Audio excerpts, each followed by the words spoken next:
Science and Technology.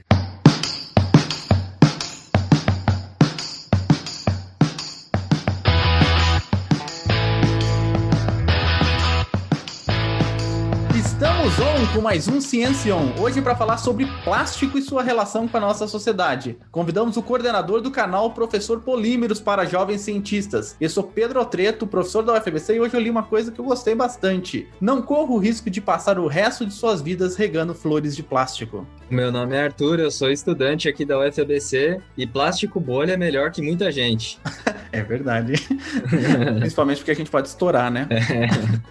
Hoje a gente vai ter um prazer enorme de convidar uma pessoa ilustre, além da carreira bem-sucedida como professor, pesquisador, está fazendo um canal de divulgação científica que está bastante quente no YouTube. A gente vai conversar com o professor Derval Rosa. O professor Derval Rosa é bacharel em 1984 e licenciado em 2002 em Química, mestre em Química e Ciências em 1988 e doutorado em Engenharia Química pela Unicamp. Pós-doutorado pela University of Brighton em 2015, atuou como coordenador de projeto, gerente de seção e de divisão no Centro de Pesquisa e Desenvolvimento da Telebrás. Foi professor titular da Universidade de São Francisco e é professor associado da Universidade Federal do ABC. Foi coordenador do bacharelado em Ciência e Tecnologia em 2009, pró-reitor adjunto de graduação entre 2009 e 2010 e pró-reitor de graduação entre 2011 e 2014 aqui na UFABC. Foi presidente do Colégio de Pró-Reitores do Brasil, atua como revisor de diversos periódicos, entre eles o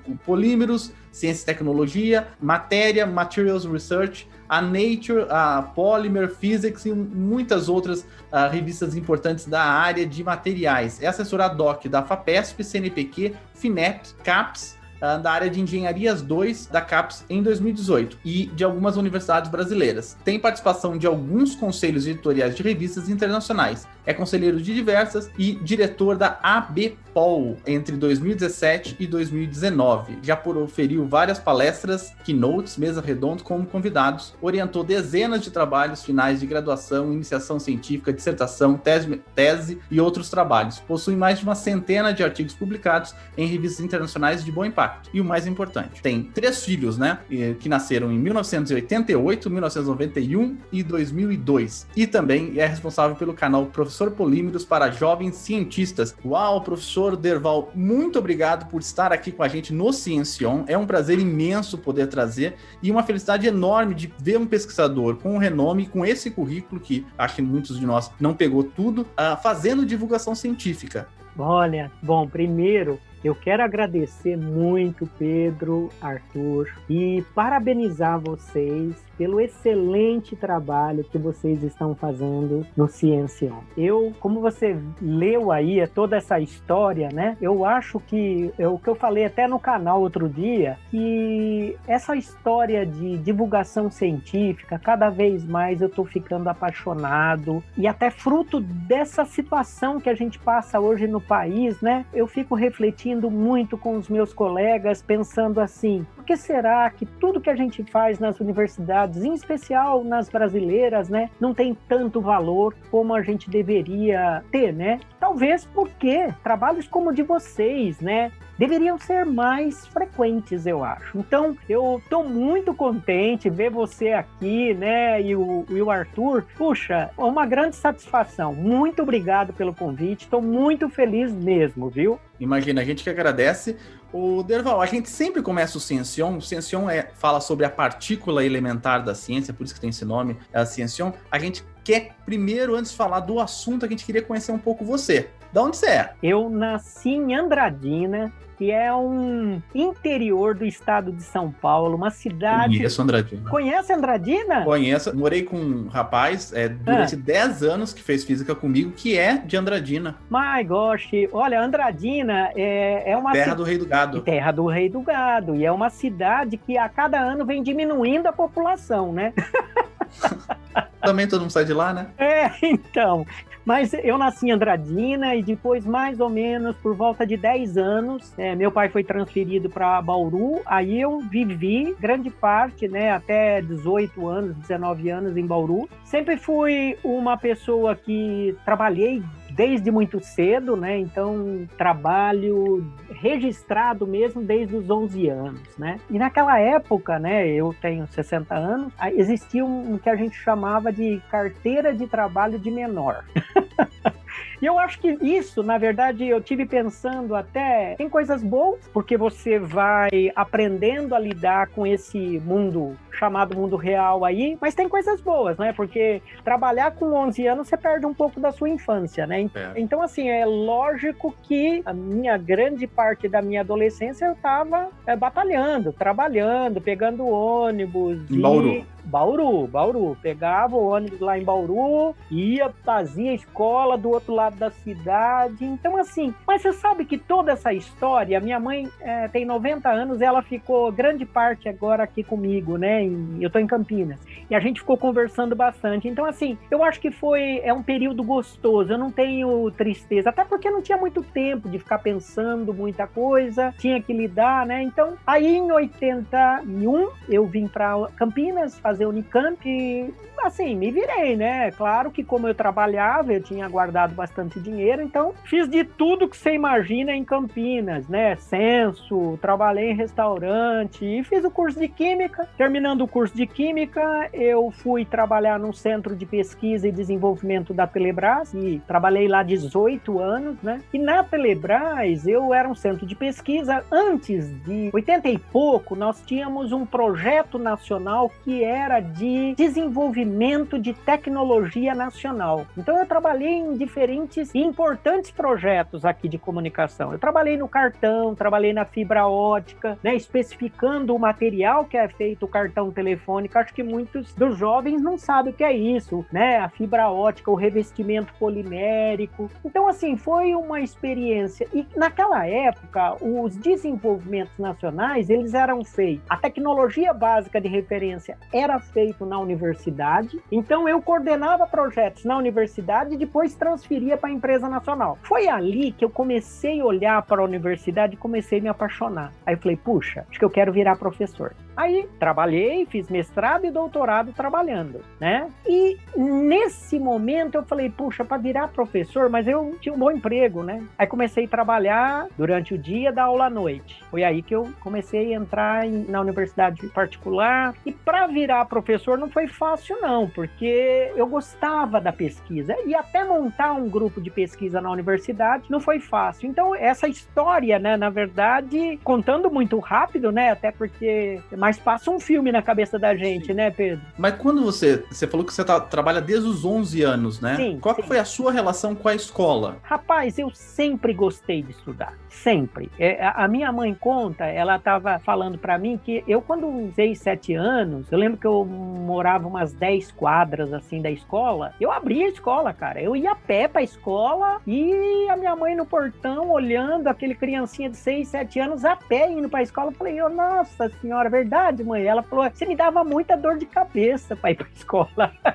E lá em Bauru, você estudou onde? Eu estudei no Colégio Estadual Professor Cristino Cabral, lá no Altos da Cidade. Você que conhece Bauru, Altos da Cidade. Altos da Cidade. É. Eu morei 4 anos em Bauru, lá no Geisel. Então era no Geisel. Geisel. Perto Sim. da Unesp. Isso, seguindo ali a Rodrigues Alves, né? Isso, seguindo a Rodrigues Alves. Isso, muito legal. Bem bacana. Mas teve algum professor que te indicou ser cientista ou você só sentiu essa paixão depois que você foi para a Unicamp? Não, eu acho que ao longo da minha história, por exemplo, no próprio ensino médio, eu fiz colégio técnico em Química, né? Então, o colégio técnico em Química, ele para mim foi muito importante, porque, puxa, mesmo trabalhando, fazia um curso noturno, mas, por exemplo, eu lembro que sábado era o dia inteiro aula experimental, né? Então você fazia aquelas aulas de química orgânica no laboratório, gelo seco, fumaça. Aquilo trazia algumas questões lúdicas para você que eu curtia pra caramba, né? Então falei, não, é isso que eu quero pra minha vida, né? Tanto que eu prestei Unicamp e parei de trabalhar em Bauru, mudei de casa, né? Fui pra Campinas, que eu não conhecia ninguém. Então, assim, pra mim era uma novidade, né? Então... E lá em Campinas, onde você mora? morava? Eu morava no... Barão Geraldo? Era um bairro bom. Quando eu cheguei aqui, a gente foi para uma república, tipo, 6, 7 pessoas no Cambuí. Sim. Muito legal, um bairro tradicional, em Campinas, né? Então, assim, lógico que a gente tinha problemas com a vizinhança, porque era um monte de rapazes, né? Naquela época, 80, 81, e que a gente fazia festas de arromba e balançava ali a região, né? Então era muito legal, né? Eu gostava muito dali. Ao mesmo tempo, os vizinhos davam pão, fazia comida, dava pra gente, cuidava dos meninos, né? Acho que era legal isso. É impressionante. O Derval tem um canal que a gente vai falar daqui a pouquinho sobre ele, né? Desse canal. Mas é impressionante como a sua vida, de alguma maneira, cruzou a minha. Porque todos os lugares que você fala são lugares que eu passei na minha vida também. Eu fiquei até algum tempo. Andradina, Bauru. Eu sou de Ourinhos, né? E morei em Campinas muito tempo, né? Até hoje moro, né? Pra falar a verdade, né? Vamos falar de polímeros, então. Vamos falar de plástico. Pra que a gente precisa de plástico logo depois da vinheta? Você, millennium, desconstruidão, do cabelo colorido, decidiu que você vai abolir o uso de canudos de plástico da sua vida. Vale lembrar que agora, quando você compra o seu lindo canudo de alumínio, ele é vendido numa embalagem de... Sim! Plástico! E ele é colocado numa sacolinha de... Sim! Plástico! E o canudo de plástico que você deixou de comprar, agora virou 2 tipos de embalagens diferentes do mesmo material que vai parar na barriga dos mesmos peixinhos e tartarugas.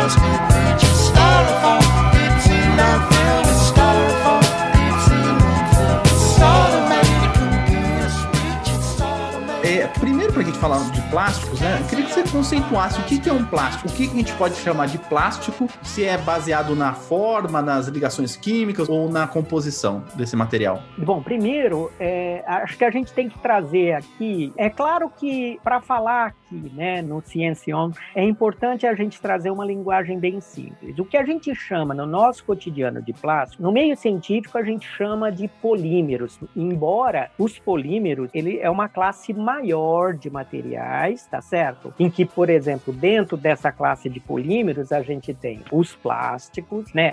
Os elastômeros, também conhecido por borrachas, né? E as fibras. Mas, no cotidiano, a gente chama de plástico. Tá bom? Então, o plástico é um material bastante recente quando a gente pensa de uma forma de definição clássica, tá bom? Mas, se a gente for olhar para a história do mundo, a gente poderia pensar que a gente, mesmo antes de Cristo, sei lá, 1000 anos antes de Cristo, já existiam os chamados plásticos ou os polímeros naturais, né? A gente sabe que lá atrás a gente tinha as peles, a gente tinha madeira. Isso, na verdade, são materiais poliméricos. Então, são os polímeros naturais. Agora, tradicionalmente, o plástico, assim, o primeiro evento no qual a gente pensa, assim, houve a criação do plástico. A gente pensa, né, em Buckland, que é um cara que, em 1907, ele desenvolveu um material chamado baquelite, que é o baquelite que a gente usa hoje em tampa de cabo de panela e vários outros materiais, a parte elétrica, né? Então, isso ocorreu. Agora, naquela ocasião, né, o Buckland, ele desenvolveu esse material, mas a gente não entendia muito bem o conceito que estava por trás. Eu acho que foi a partir de 1920, né, que teve um alemão, um químico alemão, que foi Staudinger. Ele é Hermann Staudinger. Ele é um cara muito precoce que ele na verdade, ele enunciou um pouco a hipótese do negócio chamado macromolécula. Então, quando eu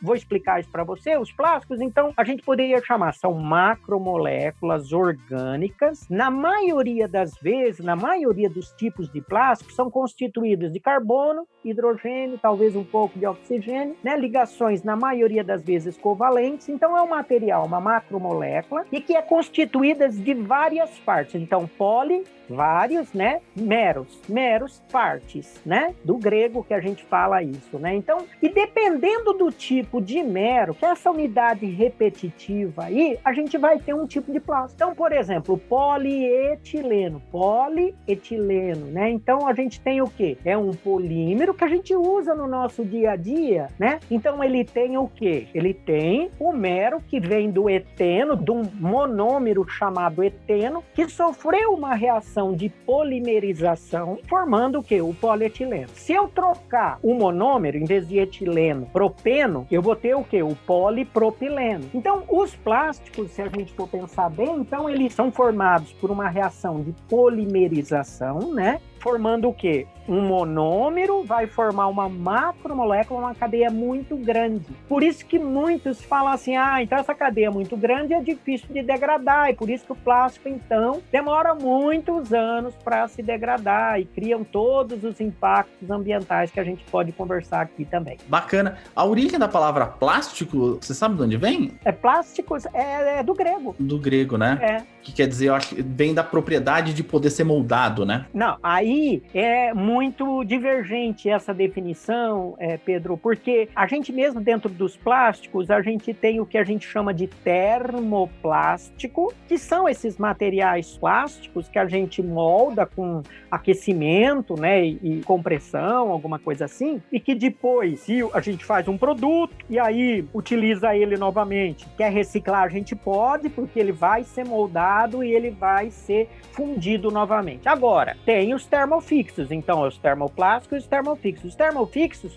a partir do momento que você cura uma vez, ele forma ligação cruzada, quer dizer, ligação entre as cadeias. Esse cara, na verdade, ele não é moldado novamente. Então, termoplástico pode moldar várias vezes e pode ter uma reciclabilidade. O termofixo, eu diria, eu não posso falar que ele é facilmente reciclado. Ele não é fundido novamente. Ele chama infusível, ele é insolúvel na grande maioria dos solventes. Professor, a gente vai conversar um pouquinho mais tarde sobre a reciclagem, que é um elemento importante, né, da nossa pauta. Uhum. Mas, tirando a reciclagem, de onde vem o plástico? Como que ele é feito, fabricado, e ele é esgotável? Olha, eu diria que existe, na verdade, algumas origens, né, para se ter matérias-primas para fazer esse plástico. Então, eu sempre costumo fazer uma separação de fontes que eu chamo de renovável e fonte não renovável. Dentro dessas fontes renováveis, a gente tem o quê? A origem, seja animal ou vegetal, né? Então, no caso do animal, por exemplo, eu tenho alunos trabalhando com um polímero chamado quitosana. Esse meu aluno, para você ter uma ideia, ele extrai essa quitosana, esse polímero, de esqueleto de crustáceos. Então, assim, é resto de camarão. Então, esses são polímeros naturais, tá certo? Assim como a gente tem a celulose, que é de origem vegetal. Então, como matéria-prima renovável, a gente tem várias origens de fontes vegetais e outras animais. E, além disso, a gente, mesmo esses de fontes renováveis, a gente tem uma classificação chamada de semissintético, que é você pegar o de fonte renovável e fazer uma reaçãozinha para mudar ele, você entendeu? Então, por exemplo, eu pegar a celulose e fazer uma reação com ácido acético e formar o acetato de celulose. Muda totalmente a característica do material e ele é semissintético, né? Agora, eu tenho, o que é mais usado hoje são os polímeros ou os plásticos, né, de fonte não renovável. Aí nós estamos falando de quem? Petróleo. Então, vem do petróleo. O petróleo, né, na verdade, depois de extraído, ele sofre uma que a gente chama de craqueamento, quebra. Então, você quebra, faz uma coluna de destilação, quebra esse petróleo, que é uma molécula muito grande. E aí a gente quebra em quê? Sei lá, GLP, gasolina, nafta, querosene. E dessa nafta, que é 12% da quebra aí desse petróleo, a gente gera o que eu chamei de monômero. Lembra do etileno, propileno, butileno, né? Então, eles vão formar depois, por meio dessa reação de polimerização, os polímeros, os plásticos. Então, eu diria que são fontes renováveis e fontes não renováveis. A nossa sociedade, ela é apaixonada por plástico, né? Por que a gente se apaixonou tanto? A gente sabe um pouco da resposta, mas por que a gente se apaixonou tanto por plástico? Principalmente para embalar. Eu fui ontem no mercado e eu sempre levo minha sacola retornável, né? Daí eu vi uma senhora comprando frutas. Sei. Daí ela foi lá, ela pegou uma fruta, daí ela pegou um saquinho e colocou as frutas dentro do saquinho. Sim. Até aí tudo bem, eu não coloco dentro do saquinho, mas ela colocou. Depois ela foi pagar. Daí indo para pagar, ela pegou aquele saquinho que já tinha as frutas e ela colocou dentro de 2 sacolinhas, porque ela falou que ia estourar. Por que a gente gosta tanto de plástico, professor? Olha, essa é uma pergunta difícil, né? Eu acho que, na verdade, eu dou uma disciplina na UFABC que chama Reciclagem Ambiente, Pedro. No começo da disciplina, mesmo para provocar um pouco jovens estudantes, né? Eu coloco um filme que fala um pouco dessa coisa da relação do capitalismo e como isso vai mexendo com a nossa mente. Então, essa pergunta ela é muito complexa. Primeiro, lógico, algumas pessoas respondem, porque o material polimérico, o plástico, ele é leve, ele é fácil de processabilidade, ele apresenta características de fácil processabilidade. Então, quando você quer produzir produto mais barato, é óbvio que se você aumentar a quantidade de produção, você torna o preço mais acessível, concorda? Então tem uma série de questões práticas e técnicas. Mas a sua pergunta, eu vou olhar um pouco também para o lado, e por que não faz a gente se sentir culpado em relação ao uso excessivo dessa matéria-prima, dessa fonte não renovável, né? Esse é um ponto. Eu cheguei até a ler alguns estudos da área de psicologia, você acredita? Caramba. Por quê? Porque, na verdade, Pedro e Arthur, né? Quando a gente vê essa coisa da relação do capital com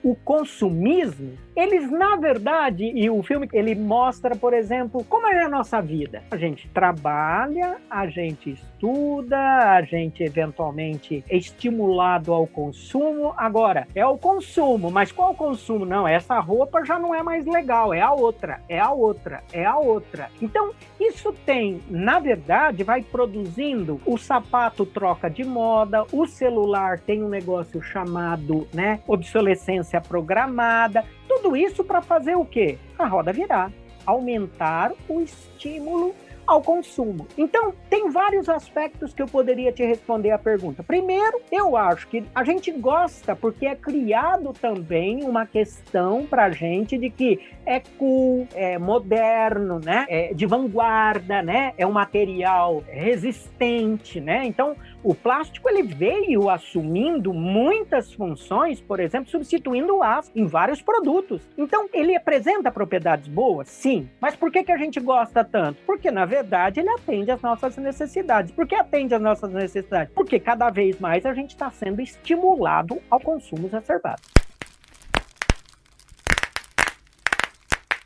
Legal, professor. Você falou um pouquinho das aplicações do plástico, né? E acho que seria legal entrar um pouquinho nesse assunto, né? Então, quais tipos de plástico são mais comumente usados hoje? E também para satisfazer uma curiosidade nossa e dos ouvintes, tem alguma aplicação que o senhor considera inusitada de plástico? Rapaz, bom, hoje a gente pode dizer que os plásticos, assim, os mais utilizados hoje, até o pessoal não sabe o nome, mas fala, né, o PET, que é o politereptalato de etileno, né? Então, o PET hoje, ele é 15% dos materiais. Mas os mais produzidos hoje, sem dúvida, são as famílias das poliolefinas. Quem são essas poliolefinas? É o polipropileno. Então, a gente tem numa infinidade de produtos. Cadeira, saco, copo plástico, eletrodoméstico, seringa, peças de autopeça, para-choque de carro, né? Os polietilenos, né? Então, aí a gente tem 4 tipos, que é o polietileno de baixa densidade, o de baixa densidade, que e ele tem uma modificação que ele é mais linear, né? E aí, nas sacolinhas de supermercado, é uma mistura de baixa densidade com linear de baixa densidade, né? O polietileno de alta densidade, com características melhores, e o de ultra alto peso molecular. Esses materiais, o polipropileno e o polietileno, né? Eles tem, eu diria que quase 60% dos plásticos que são produzidos é essa família de poliolefino. Aí a gente tem poliestireno, que tem também agora, recentemente, o copinho descartável. Copinho descartável a gente tem de polipropileno e poliestireno. Aquele com barulho mais estridente é poliestireno. Você vê, esses materiais são chamados uso único, né? Então, puxa, você usa um pouquinho e já joga fora. Então é uma quantidade enorme de material. Então, agora, eu diria para você o seguinte, você perguntou a respeito de o que eu considero inusitado. Bom, por mim, eu acho que hoje a grande tendência são o que eu chamo dos materiais plásticos mais ambientalmente amigáveis. Aqueles que não agridem tanto o meio ambiente quando descartado depois do seu uso. Eu considero, e aí a gente pode ter amido termoplástico, a gente pode ter celulose. Você tem uma ideia, hoje, né, a gente trabalha em 2 programas de pós-graduação na Nanociência e Materiais Avançados e no Ciência, Tecnologia e Ambiente. Então, e eu procuro trabalhar muito com as características nano de alguns materiais ambientalmente biodegradáveis que muda muito a propriedade do material. Então eu penso muito nessa pegada ambiental. Para mim, eu acho que hoje, inclusive o jovem hoje, ele está mais preocupado com isso, né? Ah, legal. Sabe, Arthur, é difícil de falar pouco desses materiais, porque eu vejo que se a gente pensasse um pouco mais no consumo, a gente poderia ter um pouco mais, eu diria, um planeta aí melhor, né? Porque a quantidade de resíduo que está sendo descartado, você não tem noção, é muito grande. Realmente. Acho que esse ponto é importantíssimo mesmo, né? Porque se a gente que vai tirar o lixo já nota um volume grande, né, de lixo que a gente produz, imagina as empresas, né, as fábricas, realmente Ô Arthur, você me permite uma brincadeira? Não, ó, eu fiz essa brincadeira, o Pedro assistiu a reportagem com o iFood, não foi, Pedro? Foi. Eu cheguei pro head de sustentabilidade e benefícios lá do iFood, eu falei para ele, olha, eu faço uma brincadeira com os meus alunos de reciclagem, eles não podem falar a palavra lixo 5 vezes, senão estão reprovados na disciplina, né?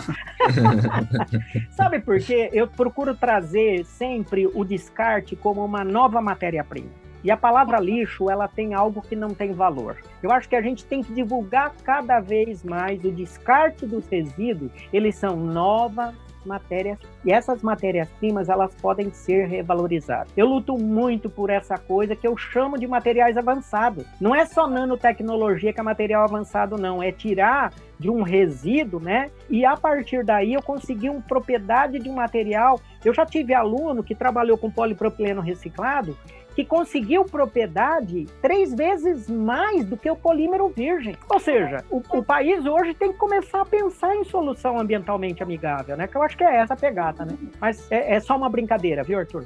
Não, mas é imagina, professor. Acho que o senhor está coberto de razão mesmo. Legal.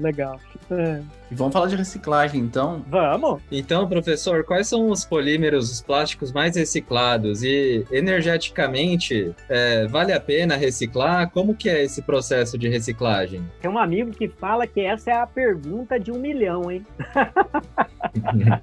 Na verdade, eu fico pensando assim, para responder essa pergunta, lógico que eu tenho que tomar bastante cuidado, Arthur e Pedro, porque quando a gente fala dessa questão de incineração, acho que a gente tem que pensar o seguinte, bom, se eu olhar para trás, eu falei até da criação em 1907 dos materiais poliméricos, dos plásticos, né? Só para vocês terem uma ideia, de 1950, que foi basicamente o início da produção dos plásticos industriais, tá bom? Até 2016, 2017, pra você ter uma ideia, a gente produziu 8,9 bilhões de toneladas desde 1950. Isso é um trabalho publicado na Science Advances o ano passado, por um cara chamado Ronald Geyer. Ele publicou isso em 2017. Você tem uma ideia, desses 8,9 bilhões, 2,6 bilhões ainda está em uso, mas 6,3 bilhões já foram descartados, sendo que para aterro quase 5 bilhões. Foi incinerado apenas 800 milhões e reciclado 600 milhões. Então, lógico que depois a gente vai discutir essa questão da reciclagem, mas, até agora, a gente não recicla quase nada. Tanto que eu li um artigo outro dia que fala assim, o sistema de reciclado está falido? Ele faz essa pergunta. Por quê? Porque, na verdade, dos 6,3 bilhões que foi descartado, 78% foi para aterro. Ou seja, daqui a pouco é a praia, é um monte de coisa que a gente está procurando ir num lugar, mas cada vez mais o plástico está chegando. Agora, eu estou falando isso, mas é lógico que a gente vai chegar a discutir um pouco, né, dos sistemas, quais são as soluções. Mas isso, na verdade, é um problema gravíssimo que a gente precisa pensar e trazer também um pouco que tem a necessidade cada vez mais emergente de uma mudança cultural. Porque, em primeiro lugar, a gente tem que ter um uso consciente. Exato. Tem que trazer isso, quer dizer, preciso comprar isso. Né? Você viu o iFood ontem no canal, ele deu uma entrevista, ele falou 600 mil pedidos ou milhões de pedidos, não é? 60 milhões de pedidos. Sabe o que é isso de resíduo? Então, é muito complexo essa coisa. Então, para falar de incineração, eu tenho que pensar o seguinte, bom, primeiro, uso consciente. Então, usar menos plástico. Depois, pensar sim em outras alternativas de materiais que não agridam o meio ambiente. E depois, soluções. O que a gente pensa? Eu fico muito preocupado com a incineração. A incineração está vindo para o Brasil. Mas não esquece de uma coisa, por anos, a China importava resíduo da Inglaterra para incinerar. Lá em 2015, até a China parou de incinerar os resíduos da Inglaterra. E aí foi para a Indonésia, foi para outros países. Então, o que eu fico muito preocupado quando se fala de incineração é, primeiro, de que forma que vai fazer? Vai ter filtros ambientais? Vai ter uma preocupação, né, não só de legislação, mas também de verificação se está atendendo. Até porque a gente tem hoje jogado, né, esses 5 bilhões nos aterros na natureza, será que a gente vai queimar certo? Essa é uma grande questão. Mas o plástico desse sacolinho, ou o PET, para a gente falar, demora quanto tempo para reciclar? Para se decompor? Para se decompor? Nós estamos falando aí mais de 200 anos, com certeza. Independente do meio do qual ele está submetido, tá? É óbvio que eu trabalho também com materiais biodegradáveis e existe dentro na área de materiais biodegradáveis sempre uma tona que diz o seguinte: todo plástico será degradado. Precisa só achar o meio certo para torná-lo. Então, assim, eu já li estudos de que o PET pode ser biodegradável por algum tipo de micro-organismo. Então, eu submeto lá num bioreator e eu consigo produzir energia, metano, que metano é energia, né? Então, eu consigo fazer isso, mas de um sistema controlado. E isso custa caro, né, Pedro? Porque envolve controle de temperatura, pressão, porque nós estamos falando da ação microbiana, né? Uma dúvida, que algumas fake news se usam disso, o plástico ele é feito de carbono, como você contou pra gente aqui. Sim, sim. E todo mundo associa carbono a coisas orgânicas. Se tem carbono, é orgânico. E o plástico é visto como uma coisa artificial por alguma parte dos nossos ouvintes. Por que o plástico ele não degrada mais rápido? Poderia só falar um pouquinho quais são as causas do plástico não degradar mais rápido se ele é feito de carbono? Primeiro porque em termos de estrutura química ele tem ligações fortes, né? Então ele tem ligações covalentes, né? Entre as cadeias, entre os átomos de carbono nós temos ali ligações covalentes e ele na verdade existe uma estrutura de cadeias que é mais organizada. Então determinados materiais eles têm estruturas mais compactas, mais cristalinas, né? Então, esse tipo de morfologia de qual é organizado as cadeias poliméricas, porque pensa numa cadeia grandona que quebrou um pouquinho, 1, 2 ligações, não vai fazer diferença na propriedade. Então, para quebrar bastante, para gerar o que a gente chama, né, de mineralização, ou seja, o carbono voltar para o solo, para fechar aquele ciclo, demora esse tempo que eu te falei. Então, por conta das questões da estrutura química e também da morfologia do material plástico. Eu fiz essa pergunta porque para a gente chegar num ponto que o pessoal tem aterrorizado ou tem tomado conta da mídia. Antigamente eram os canudinhos no mar, etc e tal, matando tartarugas, isso horrorizava, mas agora parece que tem um novo ponto que é com relação aos microplásticos, né? O pessoal tá falando que o descarte incorreto do plástico tem gerado uma coisa chamada microplástico. Queria que você falasse o que é o microplástico e se ele é tão perigoso mesmo. Olha, até posso fazer propaganda aqui do canal já. Eu tenho um videozinho que a gente produziu junto com a Emília, que é a minha orientada aí da UFABC de mestrado, falando sobre microplástico. O microplástico, ele, na verdade, é uma situação recente, né? Ele foi identificado por volta de 1970, né? Teve um pesquisador que conseguiu identificar microplástico. E, inclusive, alguns artigos falam que em todo lugar tem microplástico, Pedro e Arthur. Então, assim, já foi encontrado em frutas, em sardinha. Tem um estudo, rapaz, que fez uma amostragem de garrafa de água. 95% da água contida nas garrafas embaladas tinha microplástico. Caramba! Então, aí o que a gente vê? Então, é um estudo recente. Agora, o que são esses microplásticos? A gente tem um autor que de 2018, que é esse Peng, né? O Peng define como microplásticos são partículas de material plástico, de polímero, né? Menor que 5 milímetros. Então, assim, eu até abordo isso no vídeo no canal Professor Polímeros para Jovem Cientista. E o que são as origens desse microplástico? A gente tem o que a gente chama de primário, são os microplásticos que a gente já coloca no produto. Peraí, a gente tem produto que põe microplástico? Tem. Os cremes que a gente usa para limpeza, outra coisa, tem várias ceras, né? Tem polimetilmetacrilato, tem polietileno, tem nylon, tem vários produtos, né, de limpeza e outros que a gente usa que já tem esfoliante.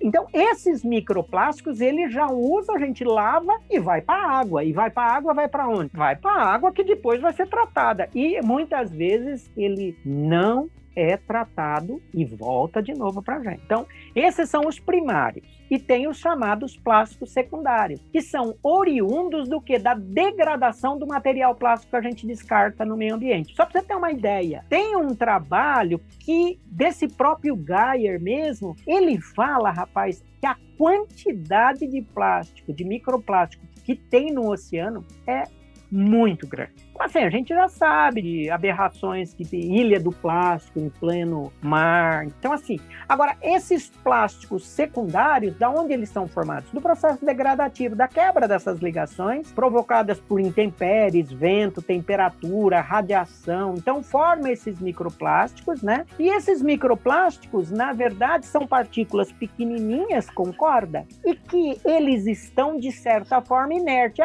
E você pode me dizer professor, mas não faz tanto mal. Não faz tanto mal, tanto que foi encontrado em 6 placentas de grávida que não passou mal, mas estava ele lá. Agora, o problema é que, segundo alguns autores, por exemplo, tem um trabalho de um cara chamado Alkinshaw, que é de 2020. Ele fala o problema não é os microplásticos, são os contaminantes dos contaminantes, porque ele absorve contaminantes.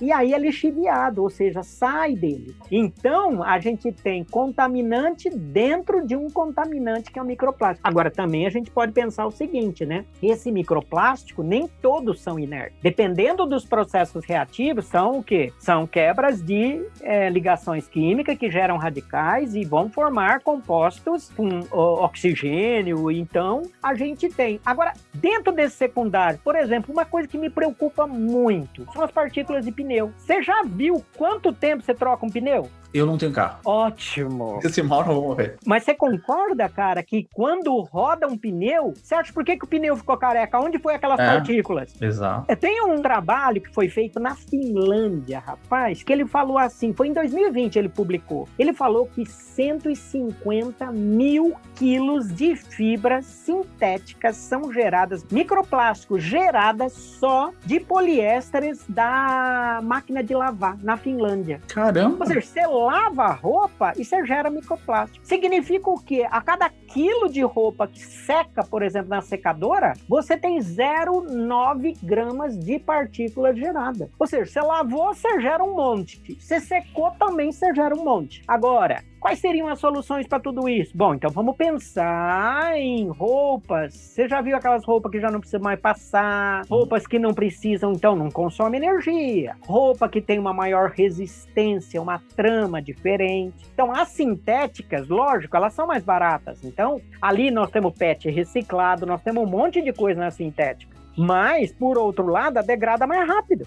quebra mais fácil as fibras. Então, quebrou a fibra, sai e vai virar microplástico secundário. Então, tem os primários que eu ponho e os secundários que eu gero. Tudo isso está preocupando bastante a gente. Não, sem dúvida. A gente tinha uma pergunta se você acreditava no fim da era do plástico, mas pelo jeito a gente vai conseguir no máximo viver com os problemas ou organizar esses problemas, né? Eu acho, Pedro, essa pergunta, rapaz, ainda mais eu que trabalho com polímeros há 30 anos, eu não posso renegar. Outro dia eu estava dando aula de reciclagem, Pedro, e eu comecei a falar tanto essa situação, aí a minha aluna, eu lembro dela, até o nome dela, eu falei, Cristina, por que você tá triste? Ela abriu a câmera, porque né? E aí ela falou assim, professor, o senhor tá falando tudo isso, tudo que eu tenho, eu devo ao plástico. Eu também. Então, agora uma coisa é falar a era do plástico. Eu acho que a era do plástico é pensar de uma forma sem responsabilidade social, sem responsabilidade com o meio ambiente,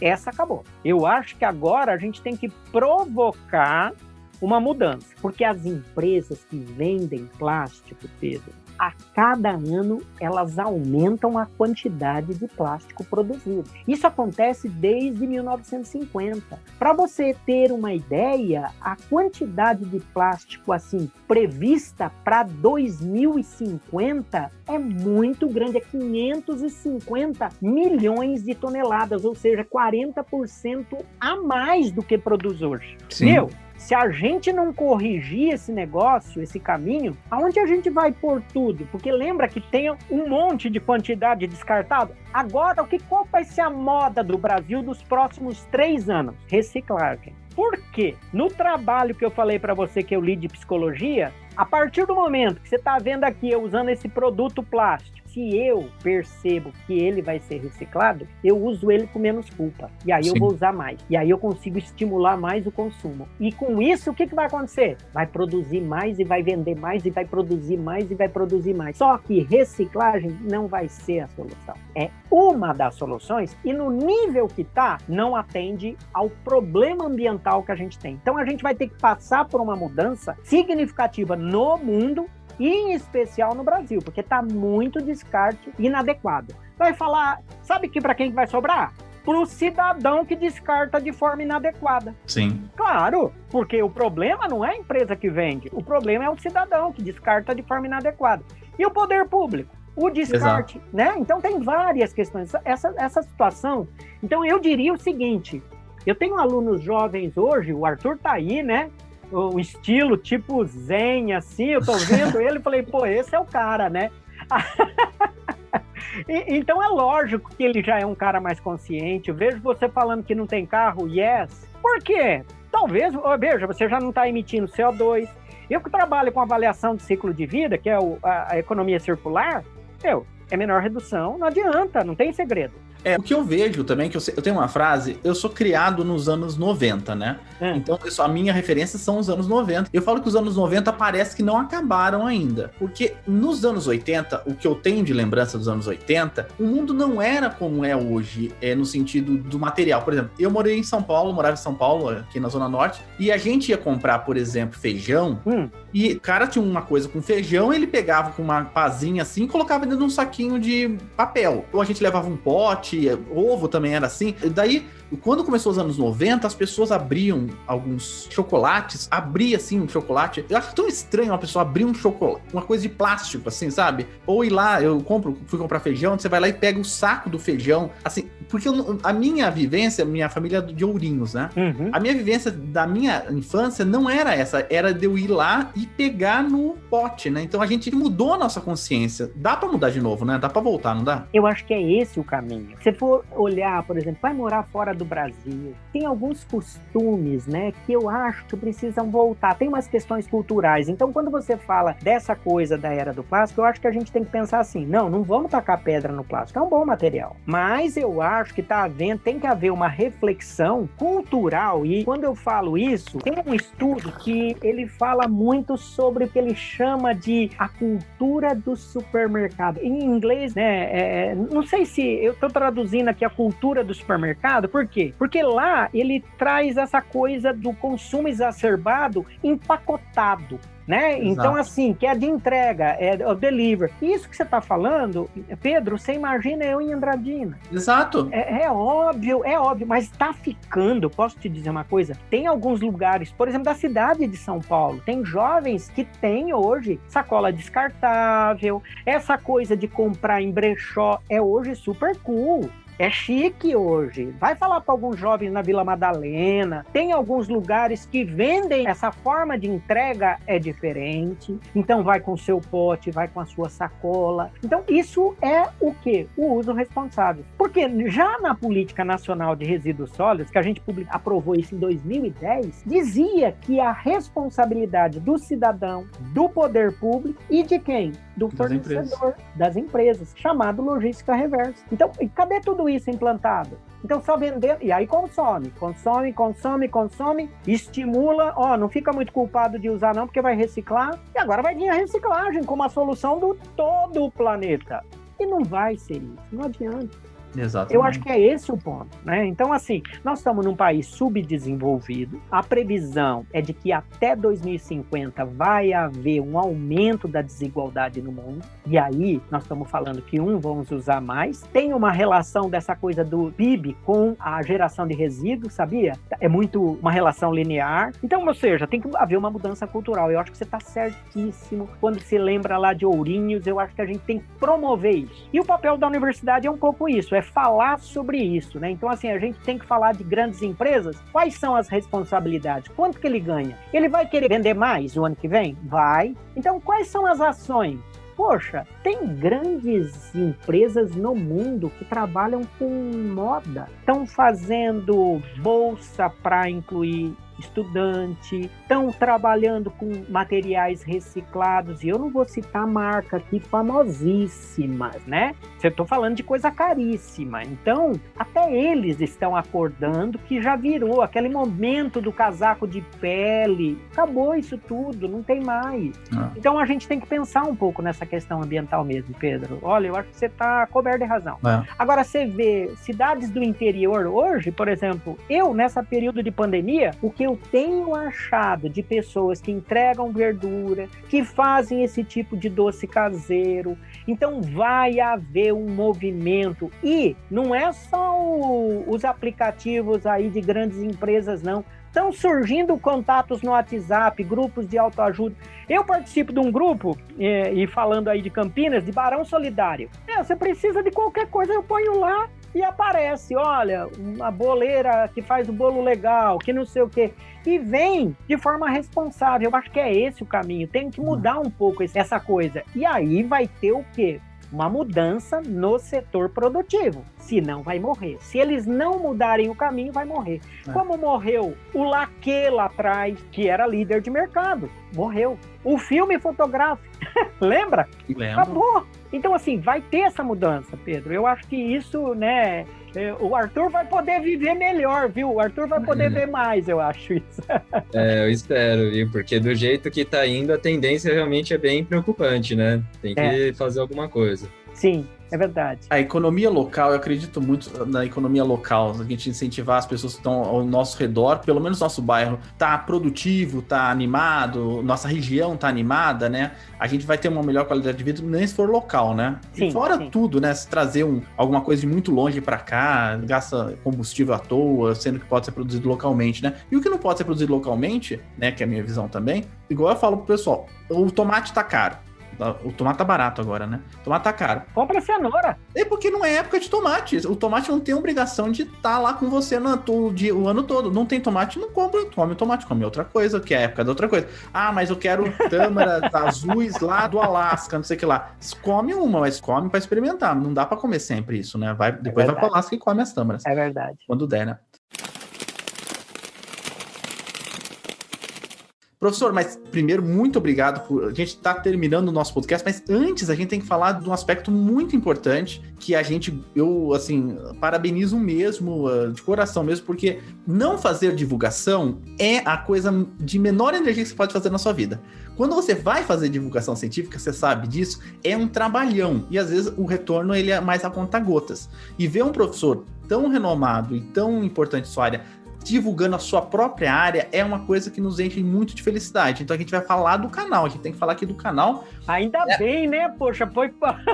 Não, agora é a hora da propaganda, agora é a hora do canal. A gente tem que falar do canal. O seu canal do YouTube que chama Professor Polímeros para jovens cientistas. Sigam o professor lá no canal dele, no YouTube, é um canal super legal. Tem muito conteúdo, assim, parabéns pela disposição de produzir conteúdo de muita qualidade. O que te motivou a fazer um canal? O que te motivou primeiro? Uma pessoa com uma boa carreira, publicando, 2 pós-graduações. Eu falei assim, você quer saber? Eu acho que eu vou abrir um canal no YouTube. O que te motivou a abrir um canal no YouTube? Eu posso dizer para você, Pedro e Arthur, eu tô trancado em casa há mais de... Eu vim aqui passar um fim de semana em Campinas. Trouxe 4 camisas, 5 camisas e vim passar um fim de semana com 5 camisas, até trouxe bastante. E fiquei aqui até hoje. Não saio de casa.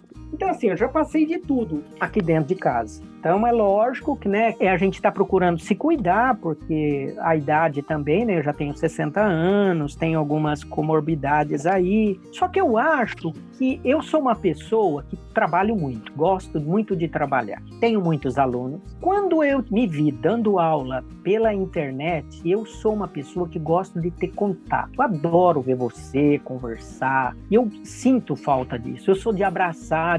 Vamos tomar um café. Para quem conhece, lá na UFABC, vira e mexe, eu levava as visitas no meu laboratório, conversar com os meus alunos. Eu gosto de fazer muito network, porque eu acredito que a produção da ciência, ela não se dá sozinha. Eu acho que esse é o ponto. Então, assim, é o coletivo, é a coisa né, da inclusão, que eu acho que isso... E aí eu comecei a estar trabalhando, tal. No começo, meio foi por obrigação. E aí, também como um pesquisador, eu sou muito desafiado. Eu via que os alunos ficavam me ajudando, eu ligava para os meus alunos, falava, gente, como é que faz isso? E eles davam risada. E aí, eles começaram a me ensinar, e eu comecei e tal. Aí teve um dia que eu comecei a falar assim, bom, eu preciso gravar as aulas, preciso disponibilizar, como é que eu vou fazer isso? Então, começou por aí. En passant, eu falei, bom, vou criar um canal no YouTube. Aí é blog, é canal, é Facebook, é Instagram. Facebook já é de velho, então tem que pegar o Instagram.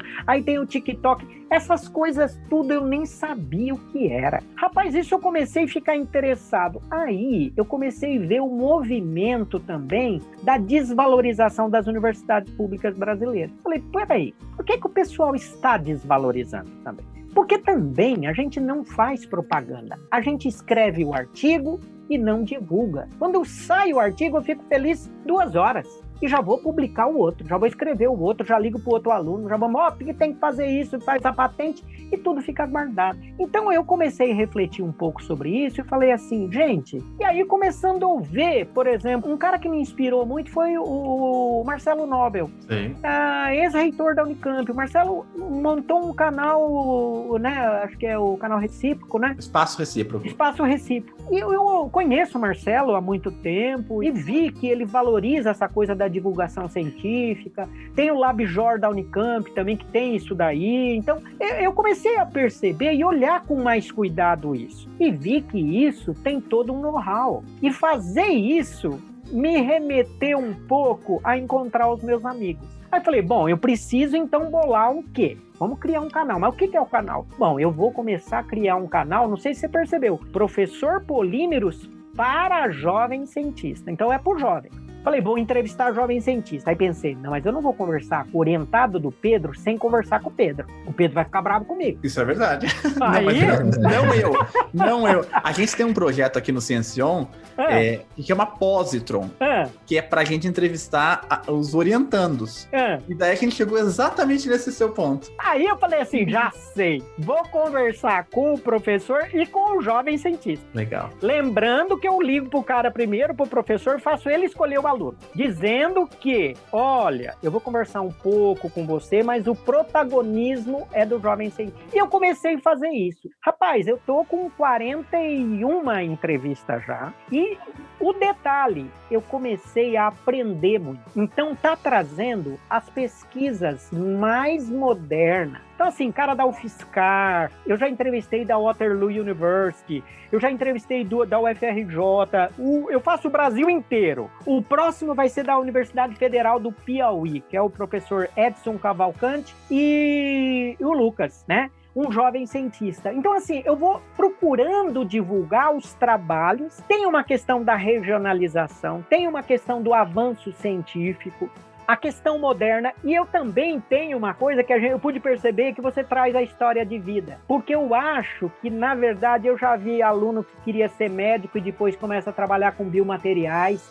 e está fazendo implante. Então, assim, você percebe que tem toda uma relação. Então, hoje, eu estou apaixonado. E aí, alguns colegas falam assim, mas é o que você falou, né? Pô, Derval, você publica bastante. Eu pensei, talvez, se mais pessoas com o meu currículo fizesse isso, ou haveria uma maior valorização da divulgação científica no país. Por quê? Para a gente pensar que isso tem um valor. Então, hoje, a gente estimula startup nas universidades? Não. De que forma que vai chegar na sociedade? Eu acho que é esse o caminho. Então, a gente tem que divulgar, tem que estimular. Então, eu estou muito, muito, muito apaixonado. Eu olho para você e para o Arthur, eu falo, nossa, que bom que tem pessoas que estão fazendo um excelente trabalho. Quando você ligou a câmera, eu falei, nossa, que microfone lindo. Eu tenho uma amiga que é diretora do Instituto de Macromoléculas da UFRJ. Ela faz um canal sobre alimento funcional. Ela é pesquisadora 1B do CNPq,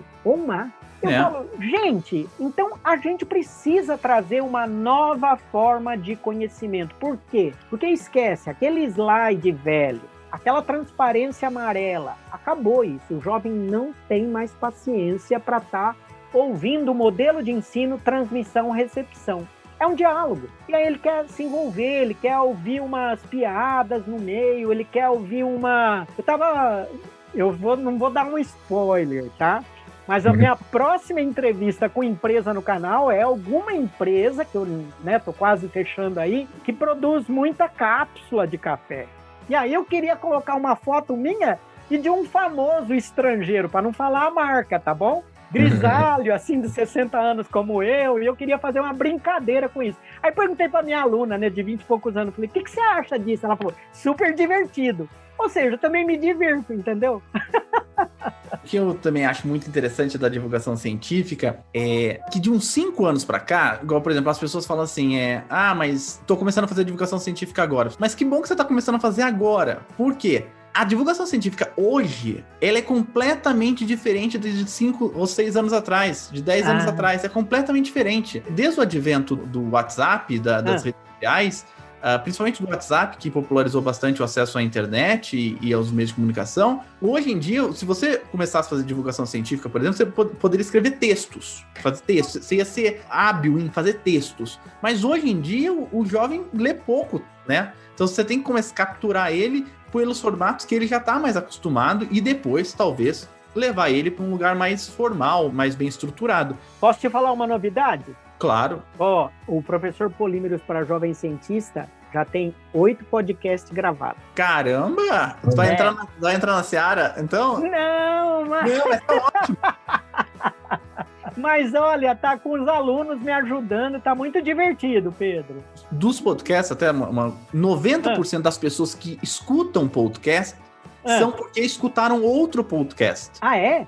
Então, normalmente, quanto mais gente fazendo podcast, melhor são para os podcasts. Entendi. Entendeu? Porque a pessoa ela tem que ter o hábito de escutar podcast. Então, se ela escuta o seu podcast, ela vai escutar o nosso, vai escutar de outra pessoa, ela vai escutando. Então, quanto mais gente fazendo podcast... Eu assisto de vocês e o Naru rodou. Eu assisto de vocês e o Naru rodou. Eu tô começando a aprender também, eu acho que isso é legal. Agora, audiobook também, que eu começo para quando eu vou caminhar. Isso, caminhar acho a melhor coisa. Então, pelo visto, falar de plástico rende bastante assunto, né? Eu gosto de falar, né? Mas isso é bom, viu? Olha, vocês estão de parabéns, vocês estão fazendo um excelente trabalho, eu adoro ouvir vocês, eu gosto muito, e eu vejo que não é fácil fazer isso que vocês estão fazendo. Aqueles que subestimam não sabem o que é isso. Isso hoje é uma tendência muito forte. É o que o Pedro estava falando. E parabéns aí. Você vai longe, Arthur. Entra nessa, obrigado. hein, cara. O Arthur não só entra nessa, como o Arthur está fazendo mestrado sobre divulgação. O principal tema dele é de inclusão para divulgação, a divulgação para inclusão, e isso se retroalimentar. Na verdade, a minha pesquisa, eu tô ingressando agora no mestrado aqui de ensino da UFBC. E o meu tema de pesquisa é a relação da divulgação científica com a sociedade. Principalmente o ambiente de produção da divulgação científica, né? Então, como os cientistas enxergam a divulgação científica, como a divulgação científica pode colaborar para a democracia. Uma pesquisa bem versada para o lado mais social da coisa, né? É um tema bem interessante que eu estou bem animado para pesquisar. E eu sugiro que você olhe para as diferentes idades, porque na minha, eu percebo que ainda existe alguns pré-conceitos.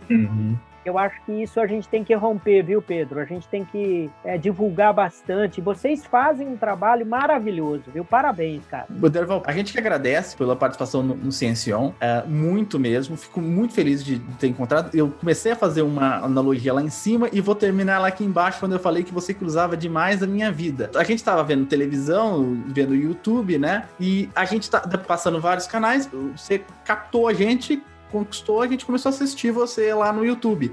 E eu escutei aqui em casa, o pessoal falou assim, olha você lá. Olha você lá, Pedro. Daí eu comecei a te ver falando, falei, cara, não é que tem algumas semelhanças do jeito que fala? Tem. Mas você tem uma coisa que é incrível, e eu gostaria de parabenizar. Que dicção. Eu queria saber se precisa de fonoaudiólogo para ser químico, né, para falar o nome desses plásticos, porque eu jamais conseguiria falar desses nomes de plástico de jeito nenhum.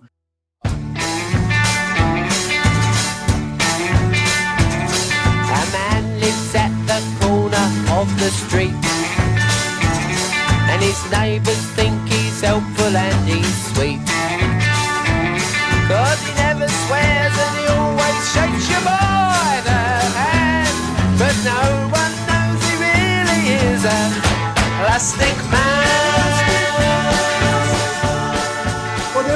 Você quer deixar uma mensagem pro pessoal de incentivo, principalmente o pessoal do ensino médio que tá entrando na universidade? Deixa uma mensagem final pro pessoal. Poxa, essa é uma pergunta difícil, mas eu gosto sempre de refletir. Eu acho que, primeiro, aquele que é jovem, parece meio chavão essa frase, mas acredite nos seus sonhos. Eu acho que esse é o ponto. E eu diria para vocês também, além de acreditar no seu sonho, procurem transgredir, porque na verdade transgredir um pouco. O jovem faz muito isso.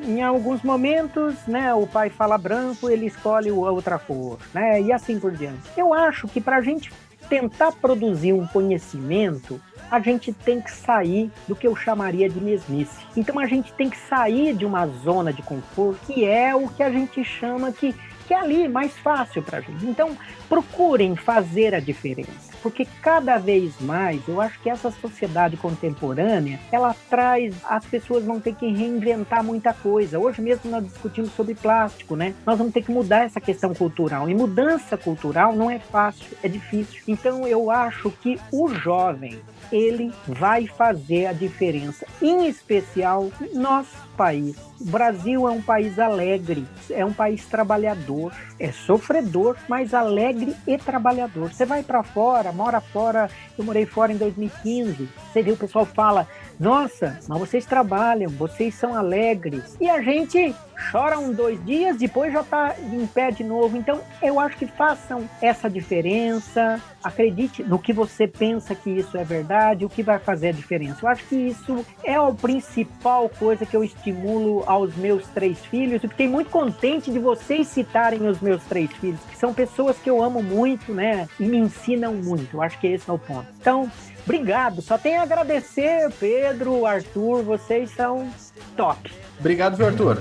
Eu que agradeço, foi muito legal estar aqui com o professor Derval, uma conversa realmente muito bacana também, mostrando que a tecnologia não é só sair fazendo um monte de coisa, né? É para pensar também na sociedade, né? Para pensar nos rumos da sociedade, do meio ambiente. Então, estou muito feliz aqui com essa conversa. Obrigado, professor Derval. Não esqueça, se você quiser saber muito mais de polímero, a gente só falou aqui 1 horinha sobre polímero. Se você quiser saber muito mais de polímero, segue o professor Derval lá no canal Professor Polímero para Jovens Cientistas. Tem muito material legal. Entre em contato com ele, adiciona ele nas redes sociais. E obrigado a você que está seguindo aqui o Ciencion. Não esqueça de seguir a gente no Facebook, no Twitter, no Instagram, quem sabe até no TikTok. Não esquece do YouTube também. A gente é um projeto de extensão aqui da UFABC, temos programa toda primeira sexta-feira do mês e agora também na terceira sexta-feira do mês, pontualmente às 11 horas da manhã, estreia os episódios. Qualquer coisa, estamos sempre por aqui. Até mais. Tchau!